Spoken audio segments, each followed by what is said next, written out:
بسم الله الرحمن الرحیم. کورتا د داخلدو دعا یا ذکر.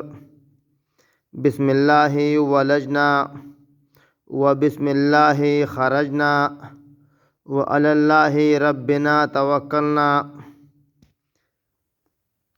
او د مسلم په یو روایت کې داسې راغلی دی کله چې سړی خپل کور ته داخلیږي د داخلېدو په وخت او د خوراک په وخت کې د الله تعالی نوم یاد کړي نو مشر شیطان نورو ته ووایي ستاسو لپاره په دې کور کې د خوراک او د شپې تېرولو ځای نشته.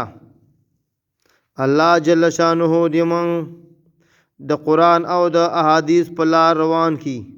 السلام علیکم ورحمۃ اللہ وبرکاتہ.